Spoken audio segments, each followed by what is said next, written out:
notre commissaire politique, mais ça en fait un commissaire politique quand même. Ce n'est pas cette dame, avec son arrogance, mais l'arrogance de ce commissaire politique qui est là, mon Dieu, c'est scandaleux. Si vous n'êtes pas d'accord avec elle, c'est que vous êtes un raciste. Bon, ce n'est pas à elle de décider ce que je peux lire ou pas. Ce n'est pas aux réseaux sociaux de décider si un livre peut être en vente ou pas. Est-ce que cet album contrevient, viole une loi quelconque? Oui ou non? Moi, c'est tout ce qui m'intéresse.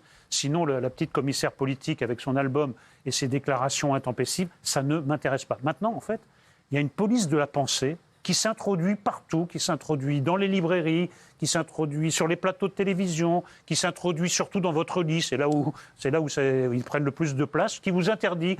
Dans votre oui, dans votre lit aussi, comment il faut faire l'amour, ce que vous pouvez lire ou ne pas lire, les pratiques sexuelles licites. Alors, ça va venir, hein, vous savez. J'avais bien entendu lit. Un jour ou l'autre. Partout.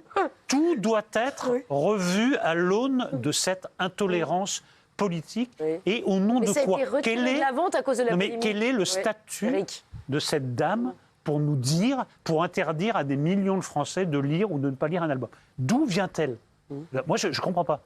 Ce wokisme est vraiment d'une insolence et d'une arrogance incroyable. Voilà, mais le livre a quand même été retiré de la vente à cause de ça. C'est ce que je vous dis. Je n'ai jamais aimé Éric Nolot. Il est d'une arrogance sans précédent. Il refuse qu'on dise que c'est raciste de représenter des personnes noires comme des singes sous prétexte que ce serait du vilain gauchisme ou du wokisme, alors qu'en réalité, c'est juste du bon sens. Pour lui, la jeune fille qui dénonce cette horreur dans sa vidéo est juste une énième grande gueule bien pensante.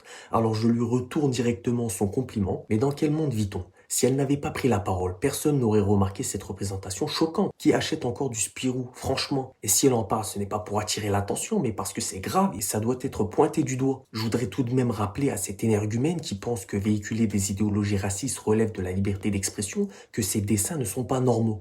Bien sûr, chacun est libre de lire ce qu'il veut, mais c'est entre vous et votre conscience de poser des limites sur ce qui est acceptable ou non. Et pour moi, lire une BD qui représente des personnes noires comme des singes, ce n'est pas de la liberté d'expression, c'est du racisme.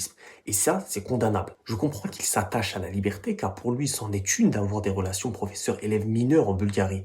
Comprendra qui pourra. Bref, c'est des propos honteux, j'ai jamais aimé Éric Nolot, et ça en est encore la preuve. Dites-moi en commentaire ce que vous en pensez, bien sûr, toujours dans le respect.